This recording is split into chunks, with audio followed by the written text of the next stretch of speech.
خب بس نبود فرزند شهردار و شخصیت دوم در کشور، رئیس پارلمان. بس نبود دخترت رئیس کمیته اجرایی، دستگاه اجرایی. بس نبود دامادات، هر یک دامادات به نام خودش بانک داره. هر یک دامادات، اشرفش بانک دارد، ظاهرش بانک دارد، جمال الدین بانک داره. و دخترت الف سرمایه از کی است؟ از مراد. سپتامنت از کی است؟ از نورالی. اوریون بانک از کی است؟ از حسن. بانک رشد تاجیکستان از کی است؟ از تخمینه. از کی است این بانک ها؟ ببین فقط دامادها، خداها، خسر بچه ها. خب کیها چرا امروز ماس این اویله تمسکر کرده است بالای تجارت بانک؟ برای چی؟ چون پولهای بزرگ از تاجیکستان به خارج میره. من براتون یک کشورش مثال میارم. حکومت رحمانوف هم روز تا روز داره به سمت حرکت میکند که اصلا باعث غضب مردم زیاد کردنش است و گویا گمان میکنه که در کشور یک عائله حکمران است و این هم باشد دیگر هیچ یک مادر، هیچ یک تاجیکستانی فرزند تولید نمیکند تا که اون رئیس و تا که اون مدیر و تا که اون بانکدار و یا اینکه یک کارگری کدام وزارت و کدام اداره های با نفوذ باشد. با فرمان امومالی رحمانوف خب دخترش رو سفیر در بریتانیا تعیین کرد.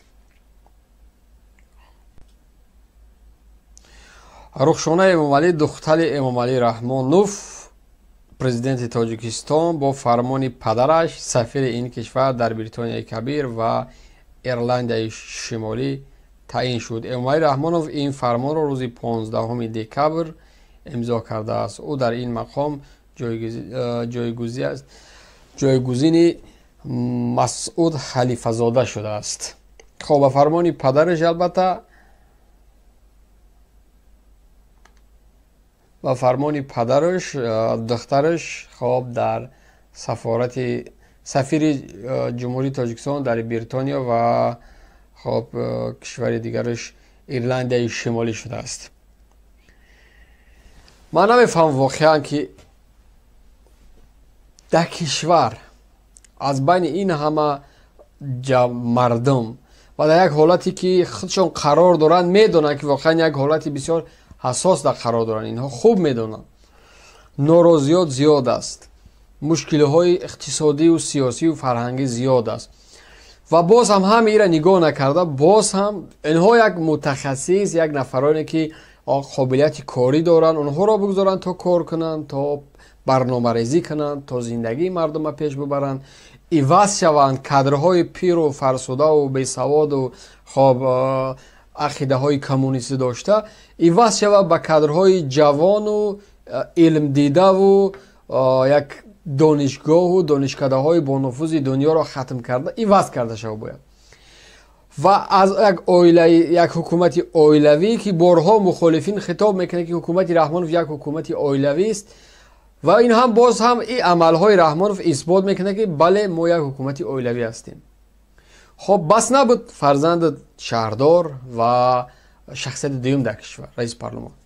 بس نبود دخترت رئیس کمیته اجرایی، دستگاه اجرایی. بس نبود دامادات، هر یک دامادات به نام خودش بانک داره.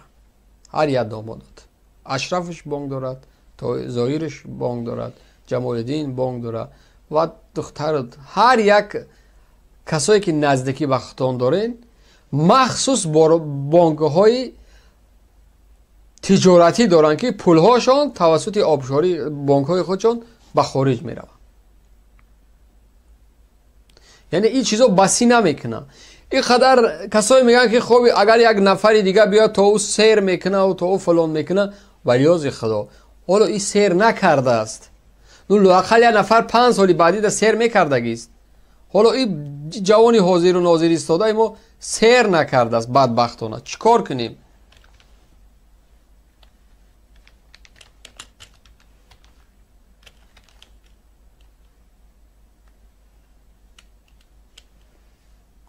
چیکار کنیم که حالا این جوان سیر نکرده است؟ این نفر در 30 سالی راهبریش حالا سیر نکرده است. ما چیکار کنیم ای مردم؟ چیکار باید کرد؟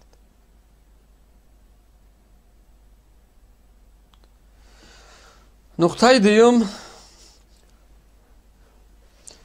در این شب و روز که کشور در یک حالت بسیار بحران اقتصادی قرار داره، همه ما و شما میدونیم. با طور مثال چند روز پیش در خوجند طول 3 روز نقلیات های مسافرکش جمعیتی از کارمان چون گرانشوی مواد سوزشواری و نبودن او. یک حکومت با دارای این همه یک سیاستش که دعوا میکنه یک سیاستی بسیار بزرگ حرفه‌ای دارد، وقتی که در یک شهرهای کلان اقتصادی، در یک شهرهای، در یک مرکز که روابط زیاده است، نقلیات‌های جمعیتی از کار میبره و این هم نبودن مواد سوزشواری و پولی که به سوزشواری بخرند، مگر این نشانه ضعیف بودن او حکومت نیست؟